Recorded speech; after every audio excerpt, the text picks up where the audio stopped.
继续来到台中市，一间国中资源班的学生放学的时阵，伫校门口，互5、6个同学围起来拍。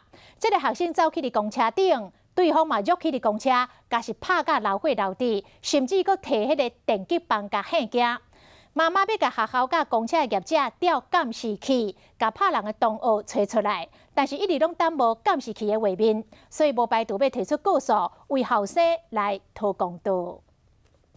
高中生放学伫公车顶，扣校长拍甲安尼流血，妈妈看到后生受伤，倒来厝真唔甘。伊伫面册铺文，表示当时伊后生伫校门口咧等公车，互5、6个校长甲围调咧，一直拍。后生冲上公车，准备要倒来，对方佫对起哩，继续拍，甚至提出电击棒吓惊人。一直到后生受伤流血，才停手。 因为这位被害的学生，他之前在学校就与施暴的学长有一些细故。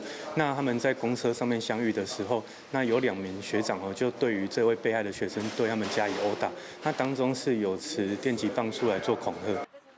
校方表示，受伤的男学生甲校长发生冲突，校长感觉受到冒犯才会动手。但是妈妈真愤怒的是，伊向学校调了监视器，校方说爱伊等，一等拢无下落。最后妈妈报警，警方也佫讲调了监视器，爱1礼拜的时间。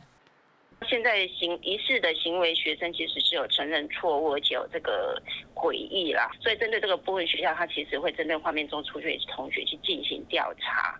校方表示，事发了后有前往慰问受伤的学生，嘛开会进行调查，绝对袂安抚偏差行为。只是事发到即卖已经3天，被害学生家长等无监视器的画面，无排除要提告，为后生讨公道。